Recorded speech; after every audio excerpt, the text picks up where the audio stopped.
Your customers can offer you the best feedback to grow your business.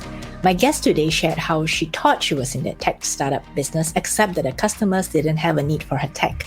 She realized that the customers wanted her to solve their biggest export problems. She continued listening to her customers and fine-tuned her business to solve their problems. And when she finally had a sustainable business, she went back to the drawing board to develop the tech that powers her business. Today, she is based in 2 countries, the Philippines and Indonesia, and continues to help small and medium-sized businesses get their products out to the rest of the world. Hello and welcome to Season 6 of the Womenpreneur Asia podcast, and I'm your host, Krista Gun. My mission is to uncover the stories and strategies of Asian women entrepreneurs in Asia to help you as you navigate your own business journey. This episode is brought to you by Redbox Studio. If you want to be kept updated on new episodes, join my email list that you can find on womenpreneurasia.com. Today's episode is with a Filipina entrepreneur, Melissa Nava of 1Export. We spoke about the myths of exporting, how she came into this business, how she's growing right now with a team of 55 people in 2 locations in Asia, and what drives her. We also spoke about the early days of her business and how the greatest lesson she has learned came from her customers. She thought it was all about the technology until she met a customer who said outright that he didn't need the technology, he needed someone to solve his problems with exporting. I love how Mel talks openly about her early startup days and what she has learned in the journey of building and growing her business. Let's get started. Hi Mel, welcome to Womenpreneur Asia. Hi Krista, nice to meet you and I'm so happy to be here. So Mel, where are you today? I'm currently in Manila in my apartment and I'm back after traveling for so long. And where have you been traveling?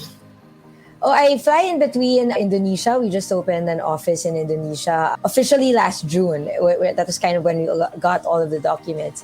And I fly in and out between the States, US, and Manila at a given point in time.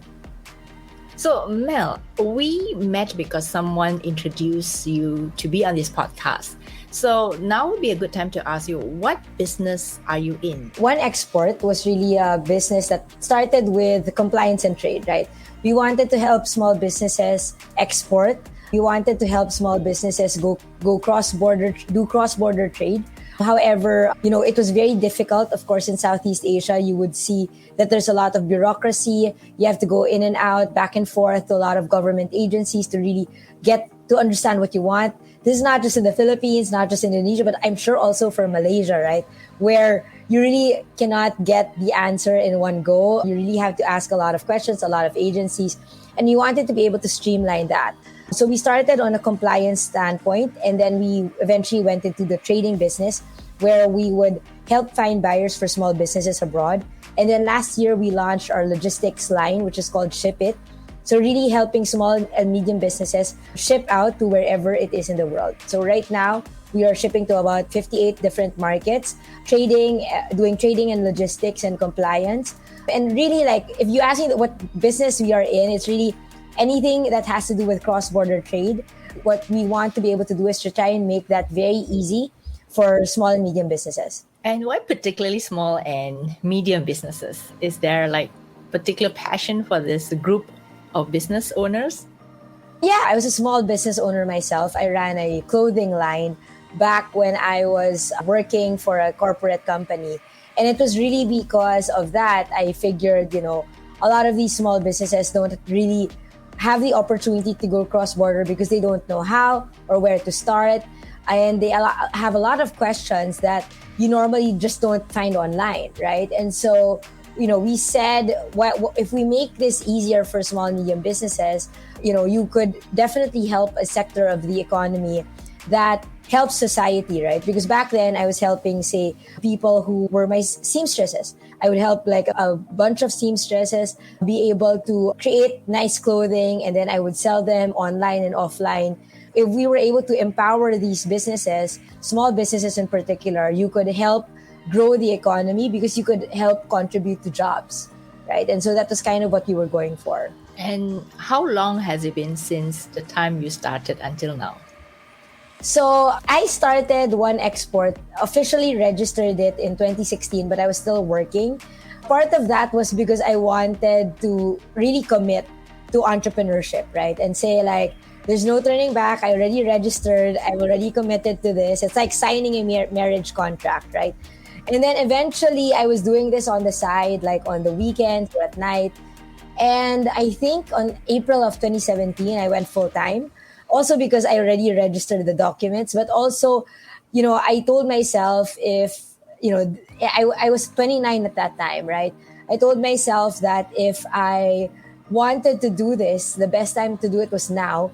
If I made mistakes, I could always, go back to corporate. I was young enough to go back to corporate and, recover, right? If ever I lost money. But thankfully, I have not gone back to corporate. I am still doing this, and it's been a really wonderful ride so far. I see that you're really excited about your business. So there must be something in it that keeps you excited and wanting to do more, especially for the small and medium business owners. So what drives you, Mel? I think, at the start of 1Export, we were helping just a handful of small, medium businesses, right? I wouldn't really think much about it except to make sure that my business survives as well, right? In the long run, I saw how the small businesses we've helped really grow into exporting businesses. They are in different markets. We were able to help them to get to some markets they would not necessarily get into. And we would also see that they would employ other people. We would see that they would hire other people and contribute to society, donate things to the poor.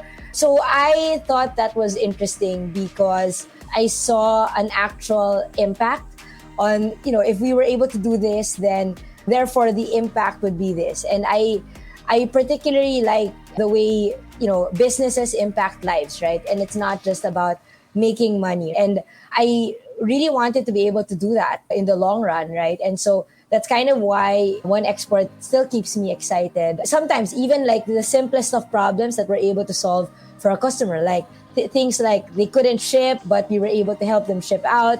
Those things are really, really big, right? And just the fact that if a small and medium business can say, oh, I'm in this market now, and we brought them there, it's really a big achievement for us. That sounds wonderful because I can still hear that passion in your voice. So I guess at the end of the day, you want to make an impact, whether it is in creating jobs or giving people a chance to put their products out there. And what kinds of products do you normally help your customers export? So I was in the food industry. I was selling noodles and biscuits for a fast-moving local consumer goods company in Manila. And we started with food because that was kind of what we know. And then eventually expanded to beauty. And then now we're also doing like non-food, like furnitures and fixtures, right? So basically anything and everything that you might want to be able to export, we could export. And it's really nice because it proves our capabilities also. But also we really meet a lot of people in the space that we never thought we would ever meet in our lifetime. And is it mainly for Filipino businesses? So now we are actually operating from the Philippines and Indonesia. So right now we're doing it for the Philippines and Indonesia. So Filipino and Indonesian businesses. And you mentioned earlier you started your Indonesian office. So now you're flying between Manila and Jakarta. Yeah. I'm actually in Jakarta by next week. So yeah. So what is this thing that you saw in the market that was really compelling for you to quit your corporate job? Was it like a push or pull factor? I was in a corporate job selling noodles and biscuits. And it was relatively easy for me because it was a popular Philippine company. And then when I left, there were people, like small businesses, asking for help. And I realized how hard it was for a small or medium business to export because they don't have the brand name. The product is not that popular. People are not familiar with it.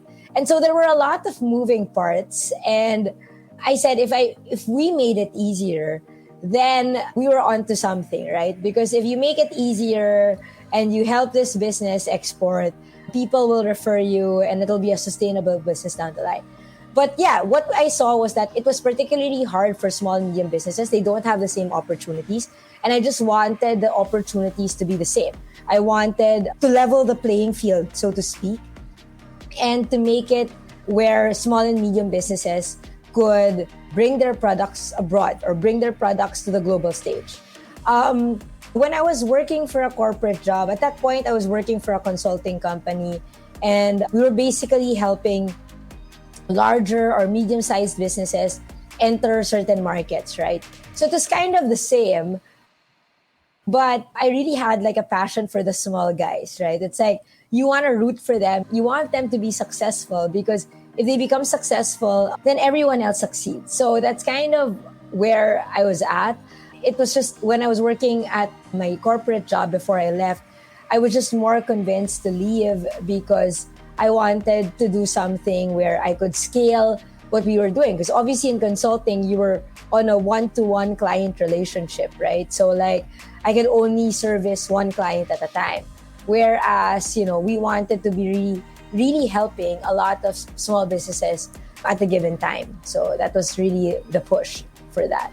In your case, what are some of the myths about exporting? For starters, it's that exporting is expensive and hard. And it is true to some point because people have made it hard and expensive, right? If you want to process a certain document, you normally have to go through a consultant that will charge a really, really high amount. So in some cases, that is true. But, because we're so close to the problem and we were trying to kind of break it down, I was like, it's not that hard. So what happened was people were telling me it was hard. And when I did it myself and figured out, okay, these are the inconsistencies. And if we could streamline this, we could make it cheaper. It wasn't that expensive when we were doing it. So that's one, right? I guess another myth about exporting would be the fact that you need to have a lot of money, right? In the time now where it's, everything is digital, everything is, you could put on stuff on social media and say somebody in the US, and if you're based in Malaysia, will ask if you could ship the product to them and you could do it. Now it's not that expensive, right? You could really just ship out as long as you know what documents or requirements are needed. The other thing about the myth about exporting is that it is not a very sexy business. And that's kind of the thing that we get when we're in tech. Of course, we have a tech play and people say like it's not sexy. But I would say exporting is a very sustainable business, right? During the pandemic, people needed goods and people needed to import from somewhere, right?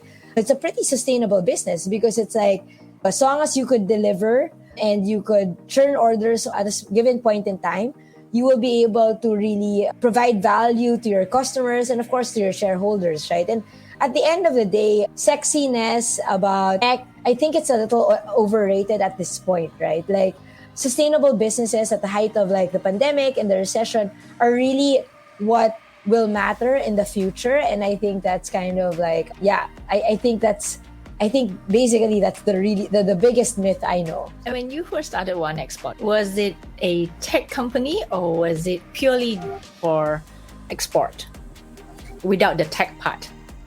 So when I started 1Export, it started with a deck where we said we were going to be a tech company. So I kind of had like this thing where I had wireframes and all of that.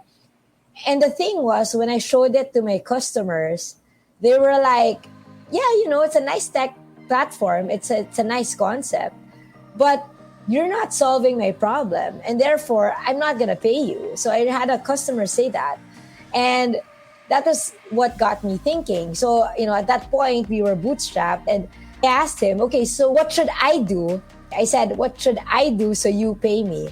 And he said, well, I have a couple of compliance problems. I need to get certain documents out of the way to be able to export. If you could process this for me, then I will pay you. So it started with that, where it was like, I asked people, pay me something like $300.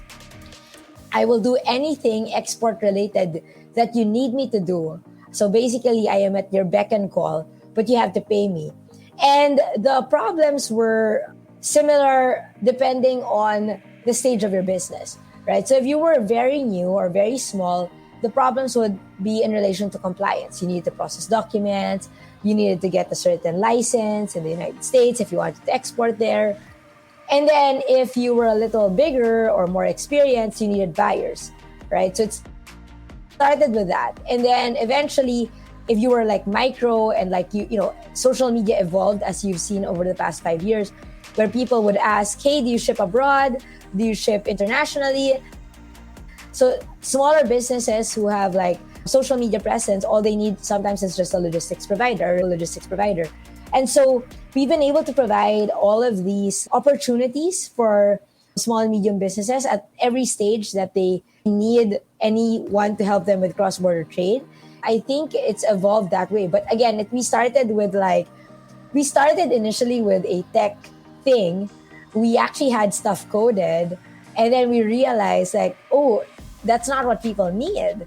So we had to go back to the drawing board and like figure out what people need, get paid for it, right? So we could sustain ourselves, and then eventually like build a tech platform around it. We only built it when it started getting hard. Like when we had about 50 customers already and we were still doing things on Excel, we were like, we have to start building something, right? Because it's not going to be sustainable. So now what does your tech platform do for your customers? So basically right now, the first, you could book, right? So you could either book a meeting, you could book, like if you want to be able to order documents, you could process that on our platform. Or if you want to order products from, say, the Philippines and Indonesia, or if you want to be able to ship globally, you could just book on our platform and somebody will pick up the goods from your home, right? So you could book everything, like the status notifications. We could definitely, inform you where the products are at any given point in time or where your shipments are at any given point in time. So that's basically what the platform's able to do. It's been able to provide us a lot of efficiencies, right? So we don't have to have the wrong thing. We're not shipping the wrong thing at the wrong price, right? Those efficiencies have been very useful for us. Eventually, you became a tech platform. Yes, eventually. It took some time, but got there. So how were the early days like? If you could rewind and get back to those early days, how tough were they? Because I think that every business has a story at the very beginning, right? Oh yeah, so definitely they were very tough. Like we didn't have people. So I would go, say, if we need to process somebody's documents, I would go to the approving agency, like myself, right? If we had buyers, I was really like emailing people myself, right? Like it seemed like we had the customer hotline, but it was just me and my phone. And it was really, really tough, right? Especially because we didn't want to, before we hired people, we wanted to make sure we had a business, right? Because you didn't want to hire people for the sake of hiring them. So for a while, it was really, really tough. Like we couldn't, we were running around ourselves, doing the things ourselves. But that's also nice because like, if people tell me they can't do things, and I'm like, I was able to do it before. So it's like, I know how to do it. I know how to do it, right? At this point, people really can't tell me like they couldn't do it because I did it myself before. I guess that was really one of the harder days. But also like, because we were bootstrapped, and meaning we did not get any external financing from anyone, we had to be very sustainable. So there were different ways that we got money. So for example, I was a ghostwriter for the export guidebook of the Philippines. So I wrote the export guidebook of the Philippines so we could get some money. That way I could increase our runway for about 6 months. I took on a lot of free stuff. Like if there was like free co-working space passes, I would take it. Because at least we get to work somewhere for a couple of days. Things like really being very, very frugal with spending.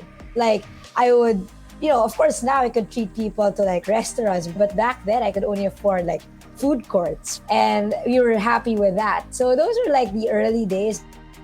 But, you look back and it's really like, that we've come a long way. And now how big is your team?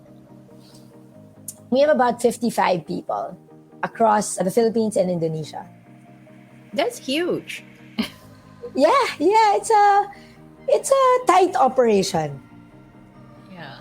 So you must be doing a lot of import-export businesses. Yeah, it's picking up surprisingly. I was also very shocked at the pace, actually. Has it been heightened by the fact that the pandemic also made people go online? Definitely, yes. The pandemic had something to do with it. Like people started to actually buy online, right? That's something that changed. But I think in general, people need goods. People are trying to source goods away from China, right? So it's really definitely people trying to source from Southeast Asia. I think Vietnam is obviously getting a lot of the benefits from that. But I also think as the world becomes more diverse, people are looking for more authentic things from home. I'll give you an example. So in the States, you have what you call like sambal oleg, which is basically sambal manufactured in the States. But, it's not the real sambal, right? As you know, like it's spicier, it's made with very homegrown chilies from Indonesia. And so I think that's what the difference is now, right? The demand is growing because people are looking for more products from home. So is this a good thing for people who are producing this kind of Definitely a good thing for people who are trying to source products from home. Being able to produce authentic flavors from home, authentic products from home is a good thing. Just now, you also mentioned that one of the difficulties for small businesses is to make them compliant enough for them to export. So, for instance, a business owner came to you and said, I've got this product, a traditional homemade sambal or something like that. How could it be made export ready if they have no idea and they've just been selling in their local market, in a domestic market? Well, definitely, there are three things about compliance as people need to understand. A lot of it is documentation. So, for example, in Malaysia, there's halal, right? Halal is a document. But there's an inspection that goes before that, right? Before you get issued a document. So, documentation, the labeling, and of course, the product classification, right? When you talk about product classification, it's like, will your product be allowed abroad? So, for example, in the Philippines, we're not allowed to export meat to, say, the United States. So, outright, you cannot ship meat to the United States. When you talk about labels, there's a certain format that the US accepts. So, if you see imported products from the US, their nutrition labels are different than what you would find normally in Asia. Because in Asia, it's just a translation. In the US, they want to show you need to see the energy, the fat, the sodium content, the allergens have to be very large. So those things matter. And then, of course, in terms of documentation, it's, for example, different markets, depending on the market, how difficult it is, they are very strict or they want certain documents to be standardized. So down to the declaration of your ingredients, where did the ingredients come from? Or it's like, if you're talking about halal, it has to be recognized by a certain body. So those three things are very important. Normally, we walk with them, through with a small and medium business. So we normally ask them what current things that you have right now, and then from there we will determine how easy it will be to be able to help support you with your stuff. Is it easier if it's a non-food? Yes, definitely, it's easier if it's non-food. But again, like it depends on the kind of non-food product. So for example, like if you're trying to export leather, they need to know what kind of animal that leather came from. And if that animal does not have certain diseases. So for example, it's like cow leather, for example, right? They have to make sure that, the cow did not die from a disease or there was no disease noted in that particular region. So again, it really depends. For example, even with like seashells, they need to know that the seashells that were sourced do not come from like illegal bombings or didn't like source it illegally. So those things are things that normally people look at when it comes to the compliance standpoint. Basically, if you're not doing anything wrong or illegal there's nothing complicated about the way you produce things, then you should be okay. But I also see that, for instance, back to your example, the seashells, I can see that it's about traceability too, right? Like, where do you obtain the shells to make your product? So is it difficult sometimes, like certain items or certain ingredients may not necessarily have that documentation on that? So when it comes to traceability, the first thing they look at is the largest component of your product. So for example, let's say chocolate. So obviously it's cacao. The largest component is cacao. So was the cacao sourced properly? I mean, and normally, because it's the largest component, you could directly say where the source is from, right? That's kind of like really where what they look at, just a general point of view. So what are the major components of your ingredients? Because it's like, say you put salt, and like salt is like a pinch of salt, right? And it's not even like, it's almost negligible. It's normally not considered anymore when it comes to clearing in the other markets. So that sounds like a complicated process. No wonder Yeah, people it are is. up in arms about it. It is, but that's kind of why we're here, to try and make it easy. So you have a very interesting job. You're trying to figure out all these different moving parts so that someone can put their sambal on a shelf. Definitely, in a place that is not their home country. Yes. In your own experience, what has been the funniest kind of product that you ever had to export?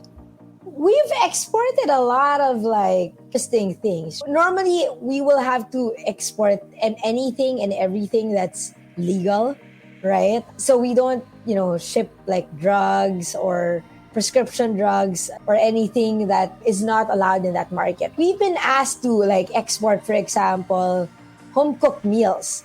And we're like, I don't know if it's gonna last.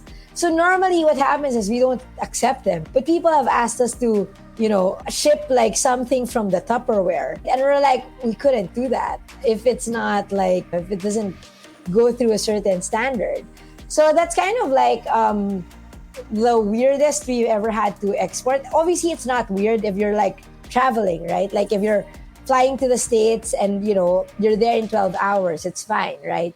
But it's kind of weird when people ask us to ship, because it's like, it's going to take 5 days for it to arrive, right? So things like that. One of the things I also like to talk about is also when you first started your business, and I'm sure no one knew you back then, right? Now, of course, everyone knows 1Export, but back then no one knew you. So how was your marketing like back then compared to now? So back then, actually, we didn't even have a graphic designer, but my sister she wasn't a graphic designer, but she just knew how to use Photoshop. I would ask her, like beg her, like, can you do this? Because I need it done, right?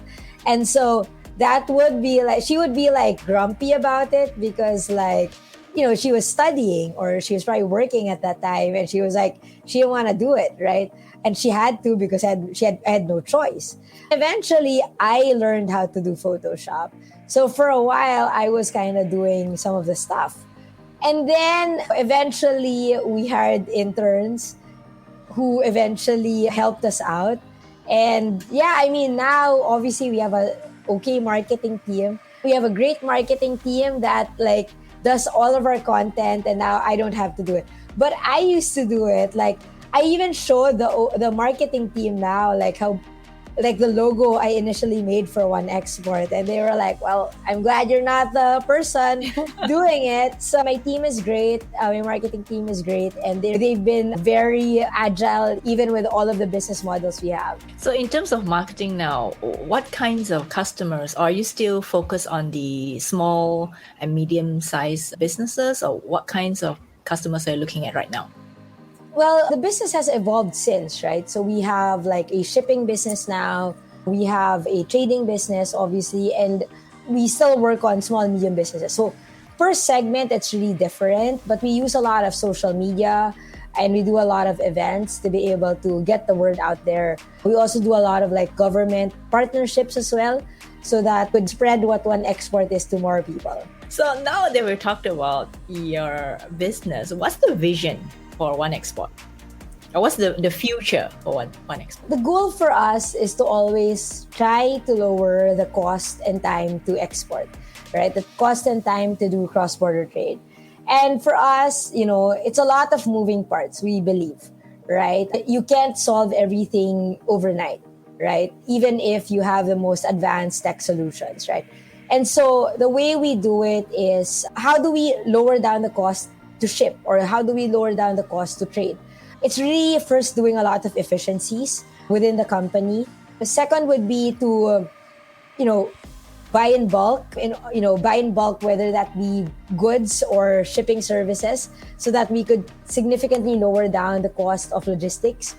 And then obviously offer solutions that are very relevant to the customers, right? So it's really, how do we make it simpler or easier for the customer? Whether that be tech, or whether that be like getting people to create their own businesses. So those are things that we're currently doing. And in your own way, what has it been like for you, this journey? Well, it's been very exciting. I mean, obviously, it's not easy, as you know, right? It's really different, right? It's a different path. Had I known it was going to be hard, I would have not done it, but it helped that I was very naive at the time I left my company, at the time I left my corporate job. I was very naive. I told my boss I wanted to make my own culture. I wanted to create impact. And, we still do that, but it's harder than you think, because it's really helping people. And sometimes helping people require money, and sometimes you will lose money in that process. It's very interesting, but also like frustrating at the same time. But it's been very exciting. Like, in general, I wake up knowing that I want to be able to solve this problem, and we're kind of closer to getting there. And yeah, I mean, it's something that I've been very happy about. Again, I said, if I knew that it was going to be hard, I probably would be very scared and not do it. But because I was naive, I did it. And I think I could say I'm at a point in my life where this is the job I really like the most. It's been the job I've stayed the longest. And so it's been really nice to know that a lot of people appreciate the work that we do. And a lot of people have seen how much we've grown. And we're at a point where, we are continuing to grow. And yeah, we just also are excited for what comes next. And I sense that excitement in your own thoughts. What do you think has made you successful in this 6 years? I think, for one, we've always worked on making the business sustainable. We knew from the get-go we didn't have money. I didn't have funding. It was really, to start, I had to prove that this was going to be okay, and I had to raise my own money from our customers. So that kind of discipline is important, because you don't just release things that sound sexy or that people say they want but don't really want. So you really try to focus on a problem that people have, try to solve that, and hopefully you get paid for it, right? So that's one. We've been very sustainable in the way we operate. The second, I believe, is we've always been focused on our customers. We are always like, if people ask us things on our Facebook page, we're always like, well, why don't we try this? Because they said it. And we try a lot of things. We're very transparent with our customers. We always say, if this is a new thing, this is on pilot, please bear with us. And they're very, very patient with us. And so I've been very happy that we've come this far as well, because that relationship you have with customers, you don't normally get that, right? If you're a large company. And so a lot of our customers have been very patient with us, have been very kind. If we make mistakes and we reach out to them and they know that we are well-intended, they know that we will be helping them in that process of getting a refund or recovering things. So yeah. So it's kind of like you're also experimenting and getting that support as you go on your business journey. Try new things, right? With your customers' permission. Definitely. I guess if not for that culture of experimentation as well, we could be happy with a particular revenue model, right? But the culture of experimentation really allowed us to grow. We have several different models. We never thought we would ever get ourselves into. Like, I would never ever think that we would ever get into logistics. But yeah, we're very happy we actually got into it because we learned so much more. Why do you say that you never thought you'd get into logistics? To start, I didn't have a lot of expertise. I had a lot of expertise in the trading side, but I didn't have a lot of expertise in the, nobody had expertise in the logistics side. But people were like, well, why don't you just do it? And we're like, we'll be nice. Like, we'll be patient. And we did. Eventually, we got people from logistics to come on board. And now we look at problems differently. So, yeah. So it meant that you didn't have to learn it and get the expertise. You could actually work with someone or have a partner. Definitely, right? But again, we had partners in logistics. We just we couldn't find a way to scale it down. And so to bring down the costs. And so we said, well, why don't we do it on our own and see what we could do? And eventually we got to the things that we wanted. That's very interesting. So you started with thinking that you wanted to do something different. So it was there, but you want to do something different about it, right? That made you not want to get into it just because, for the sake of getting into the logistics space. Exactly. We wanted to bring down the cost. And that was like, we couldn't. There was a ceiling to what we were already doing. And so we said, well, maybe it's time that we do it, right? Like, if we make this mistake, it'll probably be bad, but how much money could we allocate for should we make mistakes, right? And or how much money could we, when we started logistics, it was a Facebook ad. It was, oh, if you want to ship stuff, here's the ad. And people started reaching out to us, and we were shocked because people wouldn't call our office, right? Everything was on email. And people were calling like, oh, we're sending the stuff to your office. And we're like, cool, it's really cool. We had no drop-off points at that point. You had to bring the stuff to our office. And the people were willing to do it. Obviously, now it's different, right? We could pick up, you could book in advance and somebody will pick it up. But not before, back then, it was really hard and people were willing to try it out. So you really had a lot of people who were willing to go with you on the experimentation. Oh, definitely. We were very, very grateful for them. So now that we talked about yourself, the business, and a little bit of here and there, I want to talk about Mel. So Mel, where do you grow up? Is it in Manila or? Yes. What were your growing up years? And were you ever entrepreneurial? Besides selling clothes, I think you were saying. Selling fashion. I was born and raised in Manila. I was entrepreneurial. Looking back, I think I was very entrepreneurial because my parents back then did not give me money for school. So they gave me lunches, right? That was it. No money. And so I would have friends. We would go to school and they would have money. They would buy whatever it is they wanted on the canteen. And I was like, well, I wanted to buy stuff in the canteen, but I have no money. And so it started when you're a kid and you bring stuff to school to impress like other people. You would have like nice pencil cases back then, or a nice lunchbox, or a nice bag. And so I didn't really have stuff, but I had a grandmother that gave me beads because she was sewing and all of that. So she gave me beads and it was in a box she gave me. And because I had nothing to show, I brought it and people liked it. And so they were like, oh, I want one. And then I think I said, because I had no money, I was like, you have to pay. and so they would pay me like one bead for 1 peso. And it just started there. Like I had some money. Then eventually I bought some toys that I thought were cute.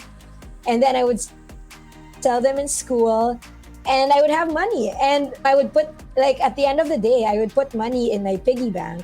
And everyone at home, like the maids and my parents were like, where are you getting this money? Or to a point they said, are you stealing? Because that's like not allowed. And I had to tell them like, no, I'm not stealing. I'm just selling. I was selling these beads for 1 peso, 1 peso a bead, and I would bring like 100 pesos back home. And so they were like, oh my God. And so I did that for a while. And so that was kind of like, I realized I really wanted to be an entrepreneur after I left college, right?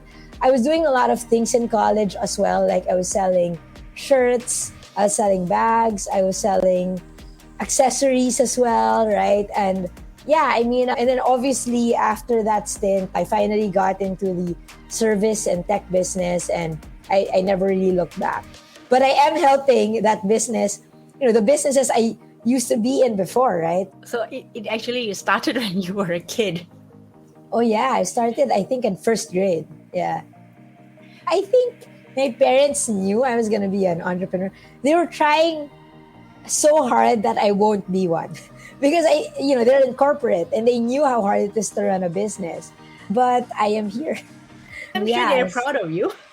I'm sure. But of course, it's like it eventually happened, right? So this is what was meant to be. And particularly, for us, we always say we want to help small and medium businesses export, right? And it's a really, really nice place to be in. So we want to go into something a little bit more personal. I'm going to ask you, what are you no longer afraid of? What am I no longer afraid of? Back then, I was really afraid that the business will die. Like at any given point. Of course, until now, like COVID, for example, right? Some like the travel industry died with COVID, and some of the tech startups and related to travel and hospitality just had to shut down. I really thought at some point, we could die, but I'm pretty confident at how we've run the business over the years, how we've tried to be sustainable, and how we've been very opportunistic about a lot of things. So for example, whether that be logistics, whether that be trading, financing, we have been very opportunistic and we've been very experimental, as you said. We've been looking at other opportunities for growth. And so I think 1Export will be here for a really long time, as long as we are able to keep to our values and be very sustainable in the way that we operate. We will just get better in time as long as we continue to do what we are doing, right? Which is really helping small and medium businesses. And what's the craziest thing you've ever done? I guess this. This is the craziest thing I've ever done. I never thought I would leave my job, like a stable job for a business, right? It's easier said than done. And I understand why people decide not to leave their corporate jobs, because they have to feed a family or they have bills to pay. I left with barely any savings, right? And so the fact that we're still alive it blows my mind, because it's like, wow, we've made it this far. It was the fact that we really worked hard to getting what the customers needed, right? Because it's not so much the ideas, right? Because ideas could be cheap if you don't execute or work on them, right? But I think what was different was we really, really worked hard to solve a certain customer problem, and eventually we solved all our other customers' problems. And you also listen to them. Definitely. It's definitely something that we do. I mean, I still talk to customers, maybe not every day, but I really, really make time to sit down and chat with them or thank them. And I really get a lot of feedback. So it's very, very important. And what is an unusual habit that you love or have? So before, I was really like working nonstop, right? But now I try to find maybe 10 minutes of my time to like work out. So whether that be like a YouTube video or, just me carrying stuff or walking, it's very important. Now I drink like 1 glass of green juice every day. If you're an entrepreneur, you have to be able to maintain a certain lifestyle. You always have to be on the go. And so for me, at least, having 1 glass of green juice a day allows me, like, makes me think, okay, I've had my vegetables. Because sometimes you forget. Sometimes you just don't eat healthy. And so for me, that's very important. And over time, I've learned to meditate. So I really allocate like a good 10 to 15 minutes to meditate. So I guess those are three new habits I've established as I was building 1Export. I started meditation 2018, and it's really helped me become calmer, make better decisions. And is that part of the personal goal that you're currently most focused on, which is getting healthy? Yeah, I mean, I want to be healthy in general, but also not just for me, but also for my team and my family, right? I want to be able to sustain this because, I mean, there are a lot of entrepreneurs that drop dead, because of stress. And it's also just maintaining that, right? So that itself is inspiring. I mean, the tough stuff that you put in, tough work that you put in.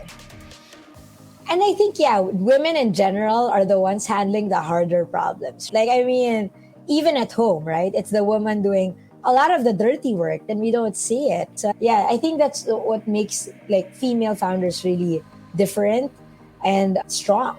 If you had a piece of advice for the woman who's listening to this right now, what would that piece of advice be? I guess for me, it's focusing on what really matters, right? Whether that be your family or your business, focusing on things that matter the most. In the business that we run, we really focus on our customers because they are the lifeblood of our business. When it comes to like personal life, like I really focus on the quality of my relationships, the time I spend with people. If you just have that, a lot of the overwhelming things will no longer be that overwhelming. You just eventually just live in the moment and work through certain things, right? You work on the present problem, you work on the current time you have with family, and so that's really, I guess, my advice. And I, as an entrepreneur, it's really sticking it out and and working hard, right? Because people glorify the nice days. People glorify the we're doing so well days. But people don't glorify the harder days, that it was so hard to get up in the morning because the problems were just so big. And I think there has to be some light shed on that, right? Because it's not easy. You also have to celebrate getting through certain challenges and burdens. That is really something that we all should embrace, because that's the reason why I decided to start this podcast, is also to share not just this wonderful, fantastic moments in business, because I'm sure that you can read when you're featured in the media. I'm sure lots of good stuff will be highlighted in the media articles and all that. But it is only through the difficulties, the hardships is, I think, where we grow the most and we have the most insights about ourselves and our strength. Otherwise, we wouldn't be able to get to the next milestone, the next step. So I believe that we need to share more of these stories so that people know, yes, you can get to that milestone that you want to get to, but in between, also be able to embrace, even though it's a tough day, a hard day, a challenging day. I mean, when customers are calling you, right? I'm sure we've all had that in our lives, but those are the moments that make that milestone worth it. For sure, definitely. It's really the hard days we have to celebrate and work on and power through, really. I am thankful for the hard days as much as I am thankful for the good days, right? Because I don't think I would have learned if not for those days. So finally, Mel, where can people find you online if they want to connect with you? So you can just go to our website. It's 1export.com, number one, then export.com. And you can find the variety of services that we offer. You could also like our Facebook and Instagram pages, which is 1Export. Of course, for Shipit, we have shipit.ph and shipit.id because we're currently based in those countries. And you could just also follow us on LinkedIn, 1Export. My name on LinkedIn is Anna Melissa Nava, which is short for Mel. I'm happy to be connected on LinkedIn. And then, of course, on social media, I'm just Mel Nava on Instagram and Facebook. Thank you so much, Mel. I learned so much about the export business just by having this session with you. Yeah, thank you so much for having me and for really championing women. It's really I think it's about time women are championed. It's hard to be a woman in the space that we are in, and in any space in general, because there's so much more to prove. And particularly Asian women, because I feel that Asian women, we have lots to share and give. Exactly. There's so much to do. We have so much to prove, but we have been powering through. So, yeah, thank you for your advocacy. Thank you. Mel and I advocate for authentic Asian products because we believe that in Asia, we have a lot of good stuff. So if you have been wanting to export your products, I hope the information that Mel shared has helped you understand the process of exporting. If you have a friend who needs to listen to this episode, do share this with her. Thank you for listening to today's episode, and I will see you next Friday.